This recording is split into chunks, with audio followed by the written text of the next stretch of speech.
Chapter 1. The Moment of Temptation. It all started on a quiet Wednesday evening. My husband, Noah, had been working late again. I should have been used to it by now. Him coming home tired, barely speaking, retreating into his own world. We had always been a team, or so I thought. But lately, the distance between us had grown wider than I cared to admit. I sat on the couch, mindlessly scrolling through my phone, the silence of the house pressing down on me. The television flickered in the background, but I wasn't watching. I couldn't focus on anything. The knot in my stomach had been there for weeks. A mixture of frustration and longing, the kind that lingers when you feel invisible in your own life. Then, just as I was about to drift into a sea of negative thoughts, a message popped up on my screen. It was from James. I hadn't heard from him in months. "Hey, I've been thinking about you. How have you been?" The message caught me off guard, though I had secretly hoped he'd reach out again. James was different. He always had a way of making me feel alive, seen, and wanted. Noah had become so absorbed in his work that I began to feel like I was fading into the background of our own life. But James, he made me feel noticed. He made me feel important. I hesitated for a moment, my fingers hovering over the keyboard. Should I respond? Was it wrong to even entertain this? Before I could second-guess myself, I typed back. "I've been okay, just a bit lonely." My heart was pounding as I hit send. I knew this was the start of something dangerous, but I couldn't stop myself. I needed something, anything, to fill the emptiness I had been carrying around. James didn't take long to reply. "I hate hearing that. You deserve better." His words hit me harder than I expected. What did he mean by that? Was he implying that Noah wasn't giving me the attention I deserved? Of course, I already knew that. I had known it for a while now, but hearing someone else say it made it all feel so real, so undeniable. "Maybe we should get together sometime," James continued. His tone casual but loaded with something more. Something I couldn't ignore. I felt the tension in my chest tighten. This wasn't just a friendly conversation anymore. This was crossing a line I knew I shouldn't cross, but my fingers couldn't stop typing. "That sounds good." There it was. The words were out there. The door was open. I couldn't take them back now. Before I could process what I had just agreed to, I heard the familiar sound of Noah's key turning in the lock. He was home. My heart skipped a beat as I quickly locked my phone, shoving it under the couch cushion. I tried to act normal, but the weight of my own decisions felt heavy in the pit of my stomach. Noah walked into the living room, tired but smiling like he always did. He kissed my forehead, his touch familiar yet distant. "Hey babe," he said softly. "How was your day?" I wanted to tell him everything, the truth about how I felt, about how I was slipping away from him, about the conversations I had with James. But instead I just smiled, masking the storm inside of me. "It was good," I lied. We sat there for a while, chatting about mundane things, but all I could think about was James. The way he made me feel like I was worth something. The way Noah didn't seem to notice me at all anymore. And in that moment, as Noah talked about his day, I made a choice. A choice that would change everything. Chapter 2. The Invitation. The days that followed felt like a blur. Noah was, as usual, consumed by his work. His late nights became more frequent, and the space between us grew wider. I could feel myself growing more disconnected with each passing hour, but I couldn't bring myself to confront him. It felt easier to keep up the facade of a happy, normal marriage, even as I was secretly spiraling. James, on the other hand, became a beacon in the shadows of my life. His messages came more frequently, each one more intimate than the last. We talked about everything, our past, our hopes, our frustrations. But it was the way he made me feel that I couldn't ignore. It was like he saw through the veil I had put on for everyone else, the mask of the perfect wife, the dutiful woman. With James, I didn't need to pretend. One evening, as I was sitting on the couch, scrolling through my phone while Noah prepared dinner in the kitchen, I felt my phone buzz in my lap. It was a message from James. "I'm coming into town tomorrow. We should finally meet. I think it's time." My breath caught in my throat. The words were simple, but they felt like a challenge. I hadn't seen James in over a year, and now he was coming to town. He wanted to meet. He wanted to see me. I stared at the message for what felt like hours, the weight of the decision pressing down on me. I knew what it meant. I knew where it would lead, and yet a part of me was desperate for it. I had been living in the shadows of my own life, watching from the sidelines as everything around me seemed to crumble. But with James, I didn't feel invisible. He made me feel alive again. But then I thought of Noah. I thought of the man who had been by my side for years, who had supported me through thick and thin, who had always been there when I needed him. The guilt started to creep in, but I pushed it down, drowning it out with the longing that had been simmering inside of me for so long. Before I could overthink it any longer, I typed a quick response. Okay. I'll see you tomorrow. The second I hit send, I felt a rush of adrenaline and fear all at once. This was happening. There was no turning back now. As I stood up, I suddenly felt a sharp pang of guilt. I glanced toward the kitchen, where Noah was humming to himself as he cooked. The normalcy of the moment felt almost suffocating. I didn't know if I could go through with it, if I was ready to betray him like this. But the invitation had been extended, and I was already caught in its pull. The hours that followed seemed to drag on in a haze. Noah and I ate dinner together, the conversation light and full of empty pleasantries. I smiled and nodded, but my mind wasn't there. It was elsewhere, somewhere between the anticipation of meeting James and the shame of what I was about to do. By the time Noah went to bed, I was wide awake, pacing the living room, running over every possible scenario in my mind. I tried to convince myself that I wasn't making a mistake, that this wasn't going to ruin everything. But deep down I knew it would. There was no way this would end without consequences. But that didn't stop me. I got dressed carefully, choosing something I knew James would appreciate. A black dress that was simple but flattering, a style that always made me feel confident. As I looked at myself in the mirror, I felt a strange mix of excitement and dread. I looked like the woman I used to be, the one who had dreams and desires outside of her marriage.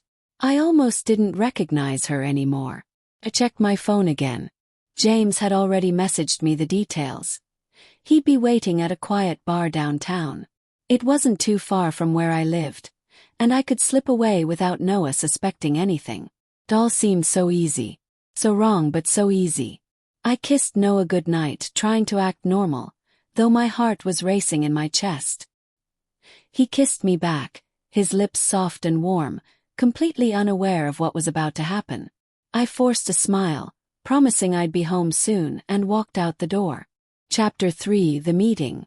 The drive downtown felt like a dream, surreal, like I was floating above my own life. My hands gripped the steering wheel tightly, but my mind was somewhere else entirely. I couldn't stop replaying the events in my head, each thought a knot of excitement and dread twisted together. Was this really happening? Was I really going to meet James, to betray Noah in such a way? But I couldn't stop it. I was already in too deep, and part of me wanted this more than I cared to admit. The emptiness that had been creeping up on me for so long, the loneliness, the yearning for something more, it all seemed to fade away in the idea of seeing James again. He had always been a reminder of the woman I used to be, the woman who had dreams, desires, and a life outside the confines of a marriage that had started to feel like a cage. I parked my car in front of the bar, the neon lights flickering above the entrance casting a colorful glow on the street. The place was quiet, the kind of place where no one would ask questions if you just needed a drink or a place to hide. I took a deep breath and stepped out of the car, my heels clicking on the pavement as I walked towards the door. As I entered, the low hum of conversation and clinking glasses greeted me. The air smelled faintly of whiskey and something else, something familiar, comforting. I scanned the room, my heart thudding in my chest. And then I saw him. James was sitting at a corner booth, his back slightly turned, but the second he saw me, his eyes lit up. It was as if time hadn't passed at all. He looked just as I remembered, handsome, confident, and with that same mischievous glint in his eyes. The last time we were together, we had been young, carefree, and filled with the excitement of a new relationship. It was easy to forget the years that had passed when he looked at me like that. I walked toward him slowly, my body buzzing with nervous energy. He stood as I approached, his gaze never leaving mine. "You look incredible," he said, his voice smooth and warm. "Thank you," I replied, my voice barely above a whisper.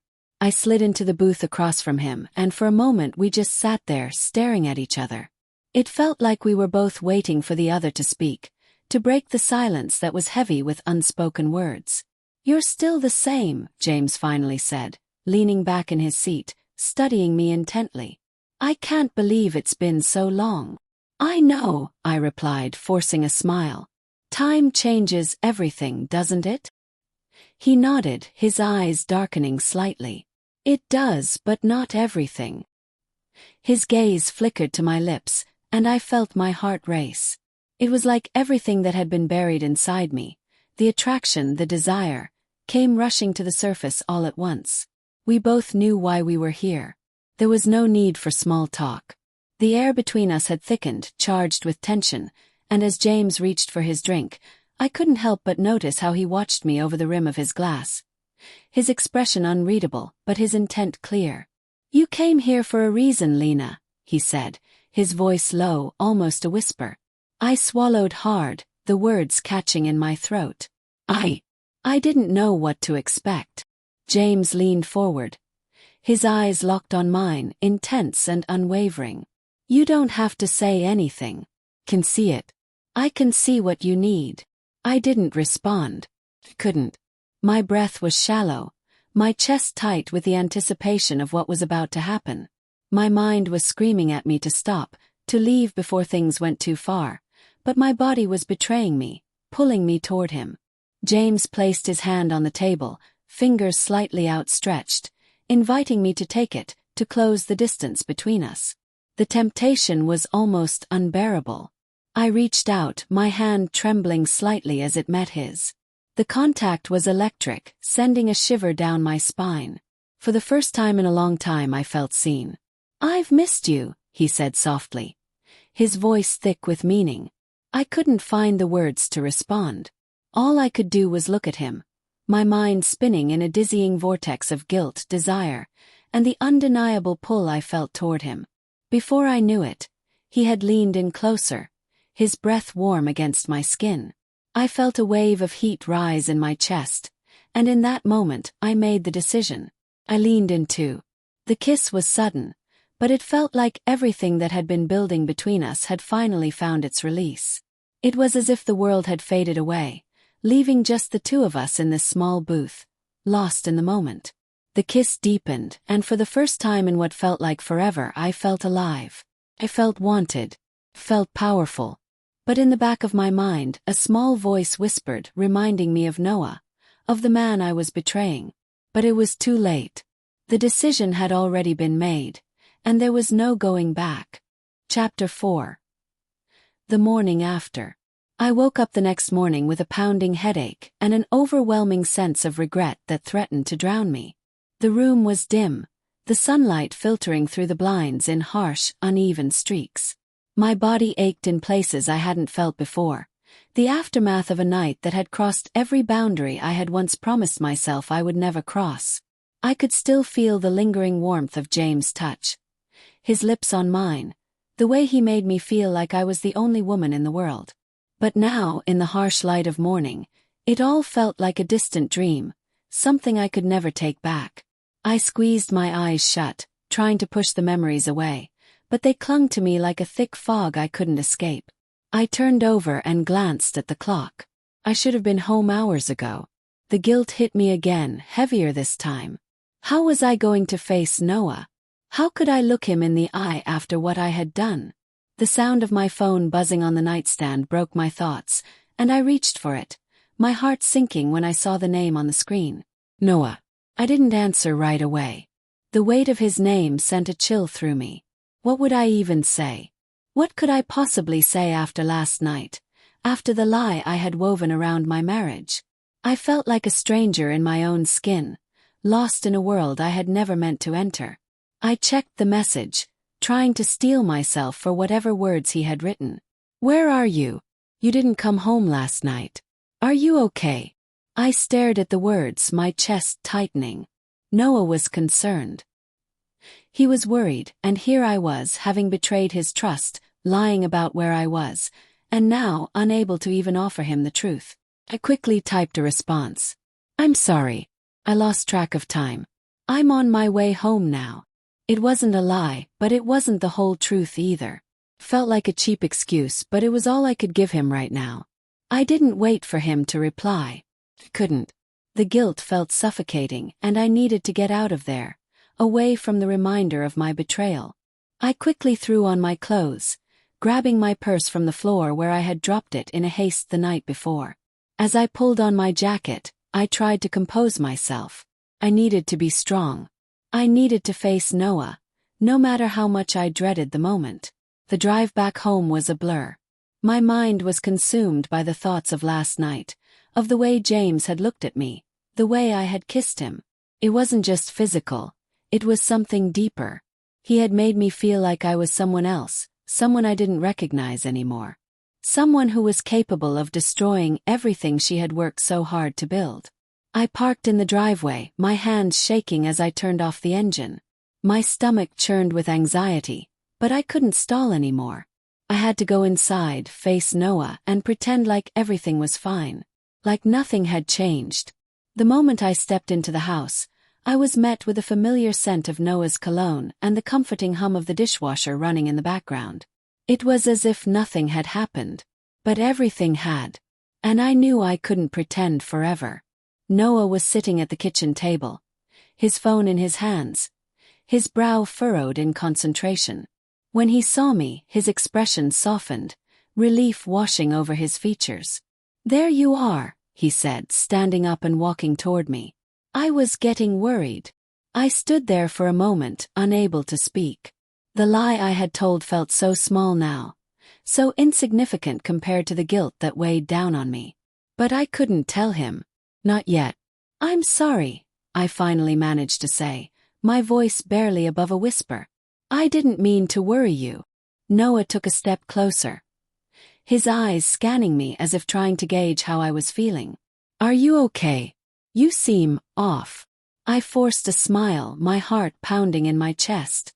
"I'm fine, just tired, I guess." He didn't seem convinced, but he didn't press further. "You should get some rest. We can talk later." I nodded, too afraid to say anything more. I didn't want him to ask questions I couldn't answer, to look at me in a way I knew I didn't deserve. I excused myself and walked up to our bedroom, the walls closing in around me as I closed the door behind me. The sound of Noah's footsteps faded, and I was left alone with my thoughts. I sat on the edge of the bed, burying my face in my hands. The shame and guilt were unbearable now. I had crossed a line I never thought I would. And I knew there was no going back. But even as the weight of my betrayal crushed me, a part of me couldn't help but feel the pull of James. The feeling he had awakened in me, the excitement, the thrill, the sense of being desired, wasn't something I could easily ignore. I didn't know what I was going to do. I didn't know how I was going to face Noah, or how I was going to live with myself after everything I had done. All I knew was that I had made a choice, and now I had to live with the consequences. Chapter 5. Unraveling Threads. The next few days passed in a haze, each one a blur of normalcy laced with underlying tension. Noah tried to act like everything was fine, but I could see the concern in his eyes whenever he looked at me. He had been distant lately, yes, but not to the extent that I had expected this silence to feel so deafening. He didn't know what I had done. He didn't know that I had been to James, and yet, I felt like he could somehow sense the betrayal. The guilt weighed on me in ways I couldn't explain. Every time Noah kissed me, every time he wrapped his arms around me at night, I couldn't help but think of James. Of how his touch had felt against my skin. Of the way he had made me feel desired in ways I hadn't realized I had been missing. I couldn't stop replaying the night in my head, the way everything had unfolded so quickly, like it was meant to happen. It was a whirlwind, and in the moment I had let myself get lost in it. But now that the storm had passed, the aftermath was suffocating. I didn't know how to look Noah in the eye anymore. Every moment with him felt like a lie, a performance I wasn't sure I could keep up. That afternoon I decided to go for a walk to clear my head. The cool air outside was refreshing, and for a brief moment, I allowed myself to forget everything just to breathe. The street was quiet, the only sound being the rustle of leaves underfoot. It was easy to pretend for a while, to convince myself that maybe things could go back to normal. Maybe I could forget about James. Maybe I could forget about the things I had done. But that fantasy didn't last long. As I walked down the familiar sidewalk, my phone buzzed in my pocket. I pulled it out, only to see James' name on the screen. I froze, my heart skipping a beat. He had been quiet for a few days after our meeting, and I had expected things to simmer down. I had hoped they would, to be honest. But now, with the phone in my hand, I knew that hope was unrealistic. I tapped the message. "I can't stop thinking about you, Lena." The words hit me harder than I expected. They were simple, but in them I could hear the longing, the desire that had built between us. And just like that, the floodgates opened, and I felt the pull again. The pull that had been tugging at me since the moment I'd seen him again. "I've been thinking about you too," I typed back before I could stop myself. I hated myself for it, but it felt too late to stop now. A few seconds later, James responded. "When can I see you again?" My stomach tightened. I looked around, trying to gather my thoughts, trying to figure out what to do. I had been so close to moving on, to putting James behind me, but now it was clear I hadn't even begun to escape him. I had invited him back into my life, and now I was paying the price. Quickly typed back. "I don't know if that's a good idea." My fingers trembled as I hit send, but I couldn't deny the truth in my words. Part of me wanted to end this, wanted to stop the madness that had taken over my life. But another part of me wanted more. I wanted James. I wanted the excitement, the thrill of being seen, and wanted in ways I hadn't felt in so long. I wanted everything that came with him, even if it meant destroying the life I had built with Noah. The seconds felt like hours as I waited for James to respond. When he did, the words were unexpected. "I understand if you need time. But don't let him hold you back. You deserve to feel alive again, Lena." His words hit me like a slap. And in that moment I knew he was right. Everything I had been pretending to be, everything I had convinced myself was enough, wasn't. I wasn't alive anymore. Not really. I had been existing, going through the motions, waiting for something to change. But change had come, and it was dangerous. The rest of my walk was a blur. I barely noticed the trees, the houses, or the sound of my own footsteps. My mind was consumed with thoughts of James and Noah, and how I was going to keep this secret from the man I had promised to love, cherish, and be faithful to. When I got home, Noah was waiting for me. He didn't ask where I had been or why I had been so distant. He just smiled and offered me a glass of wine, as if nothing had changed. And for a moment I wished I could go back to that time when things were simple, when my heart didn't feel so torn. But I couldn't. The past was gone, and the future was uncertain. We spent the evening in silence, the weight of everything unspoken between us hanging in the air. I could feel Noah watching me, as if waiting for me to finally come clean, to finally tell him what I had done. But I couldn't. I wasn't ready. And maybe I never would be. That night, as we climbed into bed, I pretended to sleep, my body rigid and unmoving next to Noah's. He reached for me in his sleep, pulling me close, and I let him. I let him hold me, despite the fact that I knew I wasn't really there anymore. And for a fleeting moment, I wondered how long it would take before everything I had built came crumbling down.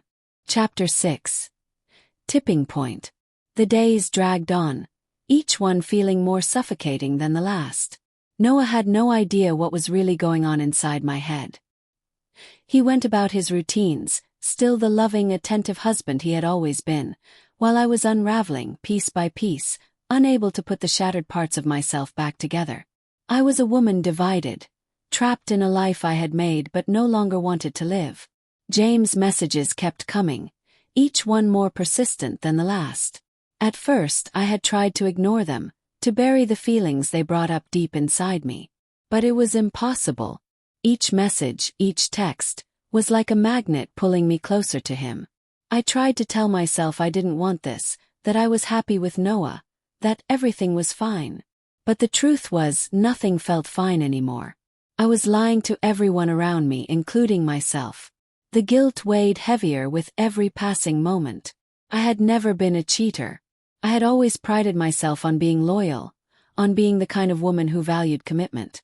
But now, here I was, doing the very thing I swore I'd never do. And what scared me the most was that I wasn't sure I regretted it. On the 4th day after our last encounter, I couldn't take it anymore. James was relentless. His texts growing bolder, more forward. And I responded, "What do you want from me?" The response came almost immediately. "I want you, Lena. I always have." His words sent a shiver through me. I had been avoiding this, pretending I could ignore the desire he stirred in me, but the truth was I had never stopped wanting him. He was a part of my past I couldn't let go of, no matter how hard I tried. "I don't know what I want anymore," I typed back, the words spilling out before I could stop them. It felt like I was confessing something deep within me, something I had buried for so long. "You don't have to decide right now. Just meet me again. We'll figure it out together." I stared at the message, my finger hovering over the keyboard. Part of me wanted to say no, to walk away, to save my marriage before it was too late. But the other part, the part that had been aching for excitement, for feeling truly alive again, pushed me to type the words I never thought I would. "Okay. When?" As soon as I sent it, I felt like I had stepped off a cliff. The ground had disappeared, and there was no way to get back. The plan was set. James suggested we meet at a small, secluded park, a place far enough away from anyone who might know us. Place where we could just be. The thought of it made my heart race. I knew what was coming next, and I was both terrified and exhilarated. There was no going back. I tried to act normal when Noah came home that evening. We had dinner together just like always. He talked about his day, about his plans for the weekend. He even mentioned a trip he wanted to take us on in the coming months, a small getaway to a cabin by the lake. It was a sweet gesture, and yet it felt so distant to me. I smiled and nodded, pretending to listen, but all I could think about was the meeting with James. The lie was gnawing at me, and I could feel it like a weight in my chest. After dinner, Noah went to the living room to watch TV. I excused myself, saying I was tired, and retreated to our bedroom. The moment the door clicked shut behind me, I collapsed onto the bed, my hands trembling as I pulled my phone from my bag. James had sent me a message just before dinner. "I'll be waiting. Don't keep me waiting too long." My heart thudded in my chest. I could already feel the tension in my body, a mix of dread and anticipation. I tried to focus on the task at hand. I needed to prepare myself for what was coming. I hadn't thought this through. What would happen once Noah found out? Would he ever forgive me? Would I even be able to forgive myself? But then, I remembered the way James had looked at me the other night, the way he made me feel like I was the only one who mattered. I couldn't remember the last time Noah had made me feel that way. Maybe I had been searching for something, some kind of spark that had gone missing in my marriage, and maybe, just maybe, James could give that back to me. I took a deep breath, steadying myself. There was no turning back now. I slipped out of the house quietly, careful not to wake Noah. The drive to the park was a blur. My thoughts were chaotic, but the one thing that kept pushing its way through was the desire to feel alive again. I needed it, craved it. When I arrived at the park, the world seemed to pause. The night air was cool and crisp, the moon hanging high above, casting shadows on the ground. I parked my car and walked to the secluded area where James had asked me to meet him. My heart was in my throat, each step feeling heavier than the last. I was doing this. I was going to meet him, to face the consequences of my choices. As I approached the small clearing, I saw James standing by a bench, his figure silhouetted against the moonlight. He turned when he heard my footsteps, a grin spreading across his face as he stepped toward me. "You came," he said, his voice low, almost a whisper. "I was beginning to wonder if you'd changed your mind." I didn't respond at first. Instead, I let my eyes fall to the ground, the weight of the situation crashing down on me. But then I looked up at him and everything I had been feeling, the longing, the guilt, the excitement, exploded within me. "I'm here," I said softly, my voice trembling slightly. James took a step closer, his presence overwhelming. He reached out, brushing a strand of hair from my face, and in that moment, I knew there was no turning back. Chapter 7: The Choice. I stood frozen for a moment, caught between two worlds. On one side there was Noah, my husband, the man I had promised to love and cherish, the man who had built a life with me, who had never given me a reason to doubt his loyalty. On the other side there was James, the temptation, the excitement, the forbidden allure that had shaken me to my core. Everything that was wrong felt so right, and in that brief moment I didn't know what to do. James reached for me again, his hand cupping my cheek. His touch was electric, sending a jolt through my body, igniting a fire I had forgotten existed. I had missed this feeling of being wanted, of being desired. Noah had given me security and comfort, but James gave me passion and something deeper. Something reckless, but something that made me feel alive. "You look beautiful," James said, his voice low and soft, as though he were speaking only to me. His words were like a drug, a sweet poison I couldn't escape. His thumb traced the curve of my jaw, and I had to fight the urge to close my eyes and melt into his touch. I took a shaky breath, trying to collect myself. "I shouldn't be here," I murmured, but my voice betrayed me, laced with doubt. James smirked, his fingers slipping from my jaw to my neck. "But you are. And you want this as much as I do." His words hit too close to the truth. I did want it. I wanted it more than I wanted to admit, more than I had wanted anything in a long time. It wasn't just the physical desire. It was something deeper, a craving for something I felt I had lost in my marriage with Noah. "You don't have to hide anymore, Lena," he said, his voice thick with intensity. "You don't have to pretend. You're allowed to want this. You deserve it." I was paralyzed, torn between the man who had always been my safe place and the man who made me feel like a different version of myself, a version that was wild and free, untamed by the mundane life I had settled into. I wanted to run back to Noah, back to the safety of our home, but I was afraid that if I did, I would lose this feeling forever. "James, I began, but before I could finish, his lips were on mine. It was as if everything I had been holding back for so long exploded in that one kiss. There was nothing tentative about it. It was raw, hungry, and all-consuming. My hands were suddenly on his chest, pulling him closer, needing him in ways I didn't fully understand. The guilt I had felt before seemed to evaporate in the heat of the moment, replaced with a fierce need to feel wanted, to feel alive. I pulled away, gasping for breath, my chest rising and falling erratically. "This isn't right," I whispered, but even as I said the words, I knew I didn't mean them. James looked at me, his expression serious, almost searching. "What's right, Lena? Is it right to live a life that feels empty? To be with someone who doesn't make you feel like you matter?" His voice was thick with emotion, and his eyes searched mine, as though trying to break through the layers I had built around myself. I didn't have an answer. I didn't know anymore. But I knew that, for the first time in what felt like forever, I felt seen. I felt wanted, and I wasn't sure I could walk away from that feeling. He stepped closer, his body almost pressing against mine, and the warmth of his presence sent a shiver down my spine. "You don't have to choose right now. But don't deny what's between us. We can have something real, Lena. Something that's ours." His words hung in the air, heavy with promise. I was tempted, so deeply tempted to give in, to let go of the life I had built with Noah and embrace something new, something thrilling and dangerous. It would be easy. It would be so easy to let myself fall into James' arms and forget everything else. But deep down I knew it wasn't that simple. "I can't just forget about everything," I said, my voice trembling. "I can't do this." James' expression softened. his hand gently cupping my face. I'm not asking you to forget. I'm asking you to choose. I'm asking you to choose yourself, Lena. To stop pretending everything is fine when it isn't. His words hit me like a punch to the gut.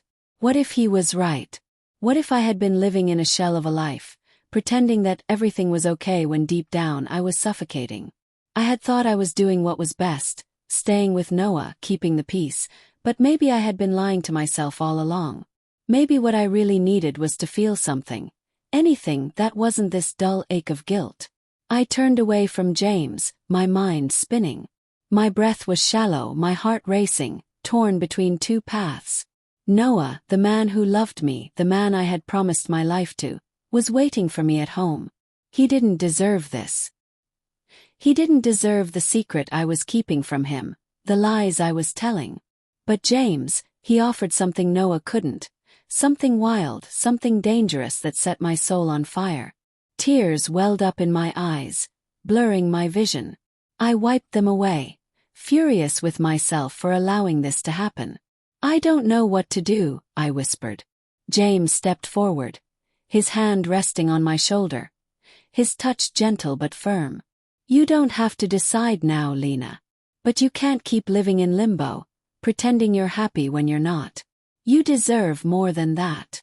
The silence between us felt like an eternity. In that moment I realized something that terrified me. I was no longer the person I had been when I first married Noah. I was someone else now, someone who didn't know how to walk away from the edge, someone who couldn't ignore the pull of temptation anymore. And as I stood there, torn between two worlds, I realized the truth. I was already changing. Chapter 8. The Unraveling. The next few hours were a blur of emotions, my mind spinning like a top that had lost its balance. After meeting with James in the park, my world felt like it had been split down the middle. There was Noah, my husband, my life partner, the man who had been there for me through everything. And then there was James, the forbidden fruit, the dangerous temptation that ignited something inside me that I couldn't turn off. I drove home in a haze, the weight of my choices pressing down on me, making it hard to breathe. Every time I tried to push the thought of James out of my mind, it came rushing back, pulling me deeper into the storm I had created. I hadn't wanted this. I hadn't asked for this. But here I was, standing on the precipice, unsure of which direction to take. When I walked through the door, Noah was sitting on the couch watching TV. He looked up at me as I entered, giving me a small smile. "How was your walk?" he asked, his voice casual, almost too casual. I froze in place, my pulse quickening. Had he noticed something? Was he suspicious? My mind raced as I tried to muster a response. I couldn't lie to him, not completely. But I also couldn't tell him the truth. Not yet. "It was fine," I said, trying to sound normal, trying to keep my voice steady. "Just needed some fresh air." Noah nodded, his eyes scanning my face for any hint of something more. I could feel the tension building between us, like a thin thread that was ready to snap at any moment. The air in the room felt heavy, thick with unspoken words. I forced a smile and walked over to the couch, sitting down beside him. He looked at me, his expression soft, yet there was a flicker of something else, something I couldn't quite place. Maybe it was worry. Maybe it was something deeper, something that told him I wasn't being completely honest. "I missed you today," he said, his voice gentle. He placed his hand on mine, his touch warm, comforting. But it felt so wrong. His hand felt foreign to me now, like it didn't belong there anymore. I didn't want to hurt him, but the truth was, I didn't know how to stop myself from slipping further away. "I missed you too," I said, though the words tasted bitter on my tongue. I had said the same thing to James only hours earlier, and I realized just how hollow the words felt now. Noah squeezed my hand, his eyes full of affection. "You okay? You seem a little off." I nodded quickly, but my heart pounded in my chest. "I'm fine, really. Just a little tired." The lie felt suffocating, but it was the only thing I could offer him. He seemed to buy it, nodding along, but I could see the concern in his eyes, the silent questions he wasn't asking. He wasn't stupid. He knew something was off. And so did I. I spent the rest of the evening in a daze, going through the motions of normal life, but it all felt so hollow. Every glance at Noah, every touch, felt like a reminder of the lie I was living. He had no idea what was happening behind his back. No idea that I had crossed a line I could never uncross. Later that night, when we climbed into bed, I lay beside him, my back turned away, feeling the weight of my choices closing in around me. Noah reached for me, pulling me into his arms, and for a moment, I allowed myself to lean into him. I tried to convince myself that this was where I belonged, that this was where I was supposed to be. But my mind kept drifting back to James, the way he had looked at me, the way his touch had felt like a spark that set my whole body on fire. As Noah drifted off to sleep, I lay awake, wide-eyed and restless, consumed by the internal battle that raged inside me. I wanted to be with him, with Noah, the man I had married. But the more I tried to convince myself that I was happy, the more the emptiness grew. The craving for something more, something different, gnawed at me from the inside. The phone buzzed on the nightstand, snapping me out of my thoughts. I reached for it without thinking, my heart pounding. I didn't need to check the screen to know who it was. James. He had sent a message. "I've been thinking about you all night. Can't wait to see you again." The words burned into my mind, and I felt a wave of panic and excitement flood through me at the same time. I looked at Noah, sound asleep beside me. His steady breathing a reminder of the life I had promised to build with him. But in that moment, I knew that I was no longer the woman he had married. I was someone else. Someone who had allowed herself to be pulled into a world of temptation and lies. I wanted to delete the message, to pretend like none of this had happened, but I couldn't. The need, the desire was too strong. I couldn't ignore it. I typed a quick response before I could stop myself. "Me too. I miss you." As soon as I hit send, I regretted it. But the words were out there now, hanging in the air, marking the point of no return. The guilt hit me hard, like a wave crashing against rocks. But alongside the guilt was something else, something I wasn't sure I could name. The thrill, the danger, the feeling of being wanted in a way I hadn't felt in so long. It was intoxicating and I was drowning in it. I put the phone down and turned to Noah, my eyes staring at the ceiling as I lay beside him, trying to calm my racing heart. I had made a choice, and there was no going back. Chapter 9, The Breaking Point. The next few days felt like a slow unraveling. Every conversation with Noah was laced with tension. Every touch from him felt too heavy, too full of meaning. I was hyper-aware of everything. The way his hand lingered on my back as we walked through the kitchen, the way his eyes softened when he looked at me. I could feel the cracks forming between us, but I couldn't tell him what I had done. I couldn't tell him about James, about the affair that was eating away at my soul. Noah had no idea that I was lying. He had no idea that I was living a double life, secretly planning my next meeting with James, hoping that each time would be the one where everything finally clicked and I could leave all of this behind. But the truth was, the more I tried to pretend everything was fine, the more I felt like I was suffocating. I was living in a cage I had built for myself, and no matter how much I tried to escape, the bars were closing in tighter. I had made a decision that day in the park. I had crossed a line, and now I had to face the consequences. I had promised myself that I would see James again, but the longer I waited, the more I realized I was putting everything I had worked for, everything I had with Noah, on the line. The next time James messaged me, I didn't hesitate. My fingers moved swiftly, typing out the words I had promised myself I wouldn't say. "I need to see you again." The response came quickly, almost too quickly, as if he had been waiting for this moment. "I thought you'd never ask. Where and when?" I knew what I was doing was wrong. I could feel the weight of it in my bones. But the pull was too strong. The desire to feel desired, to feel something other than the suffocating weight of guilt and routine, was overwhelming. I told him to meet me at a hotel on the outskirts of town, a place I knew Noah would never think to look. I tried to focus on the excitement, on the anticipation, but as the time approached, I found myself second-guessing everything. My hands shook as I put on makeup, as I chose an outfit I knew would drive James crazy. I was trying to look perfect to be perfect for someone else. But in the back of my mind, I kept hearing Noah's voice, soft and full of love, asking me if I was okay. And I wasn't. I wasn't okay. But I didn't know how to stop. When I arrived at the hotel, I felt a sense of dread settle deep in my stomach. As I walked up to the room, I could hear the sound of my own heartbeat, pounding in my ears. I was scared. I was scared of what would happen if I gave in completely.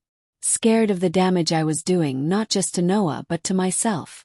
I knocked on the door, and when it opened, James stood there, his face lighting up when he saw me.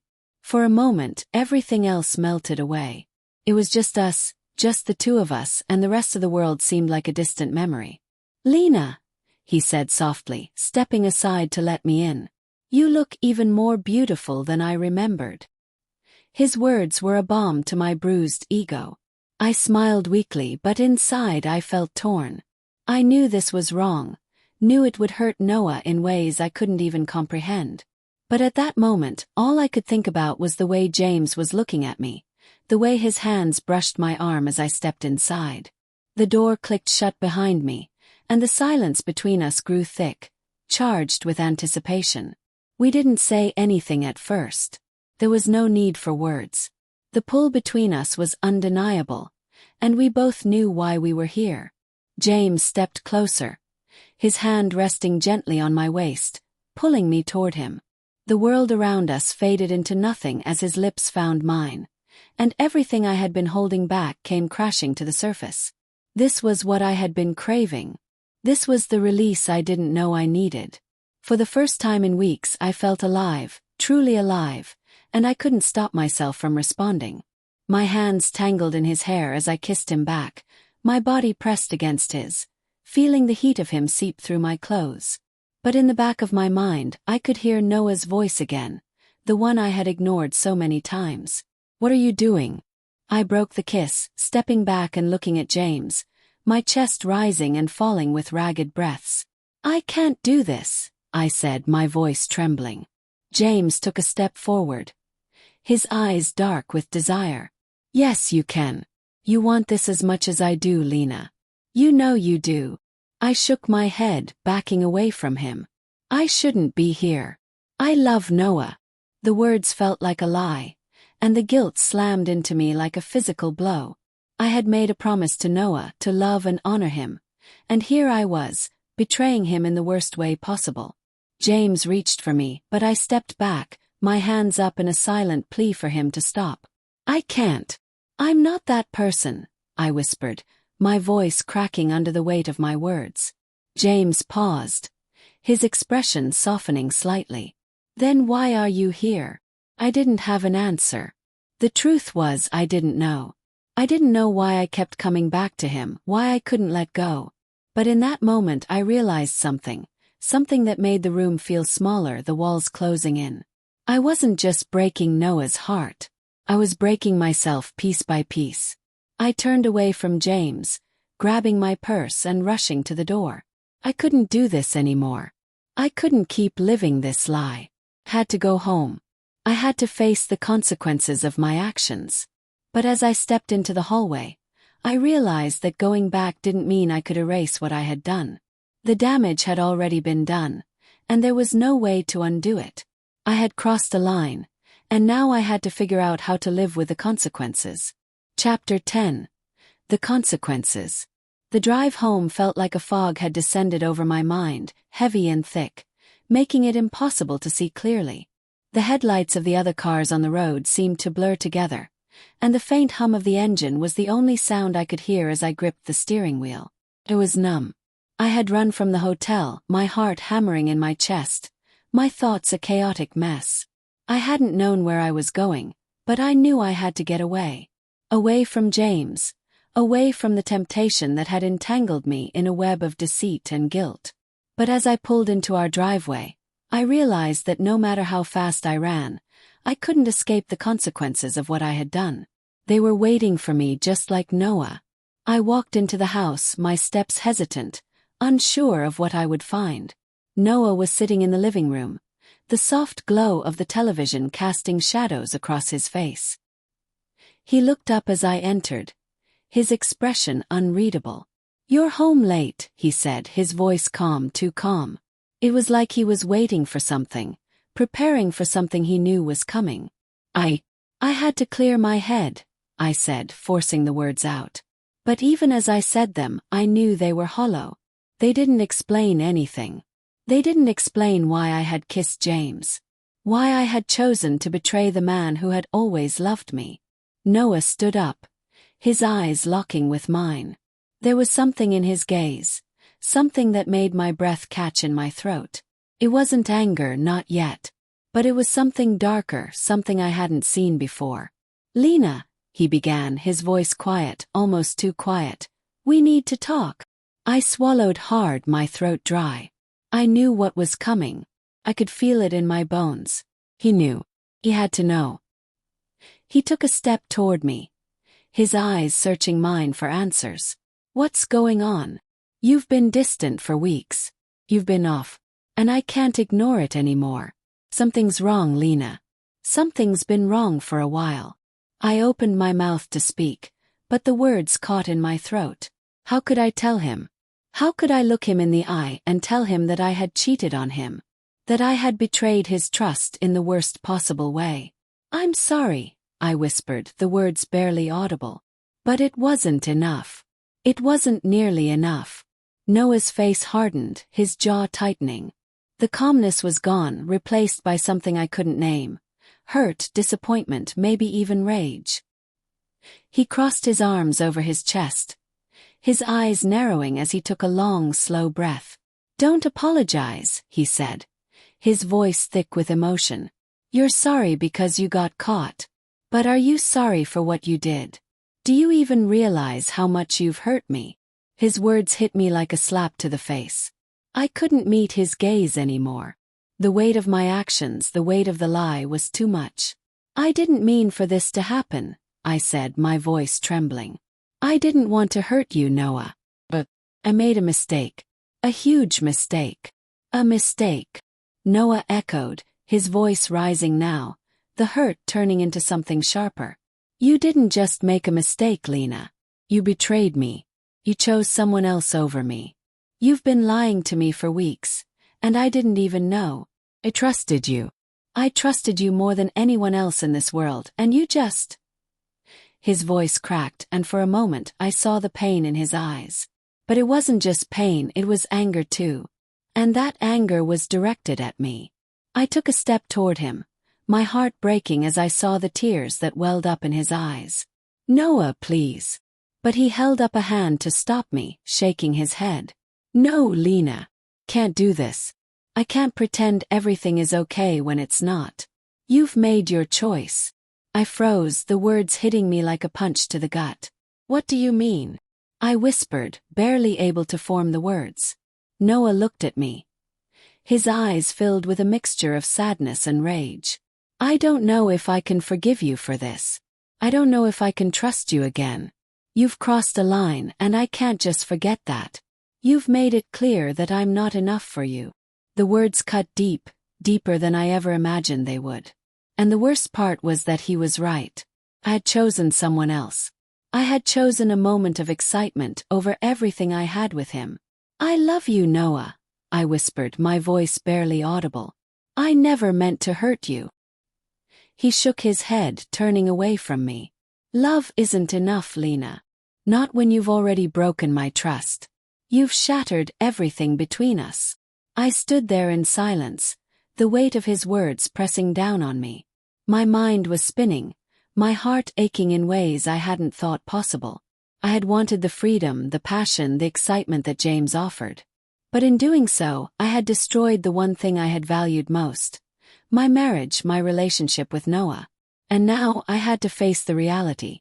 The choice I had made had torn us apart. Noah turned toward the door, grabbing his jacket. "I'm going to stay at a friend's for a while," he said, his voice cold. "I need space, Lena. I need time to think." I opened my mouth to say something, anything, but no words came out. I couldn't stop him. He had already made up his mind. The damage was done. As Noah walked out the door, leaving me standing there alone, I knew that my life had changed forever. I had lost him, and there was nothing I could do to get him back.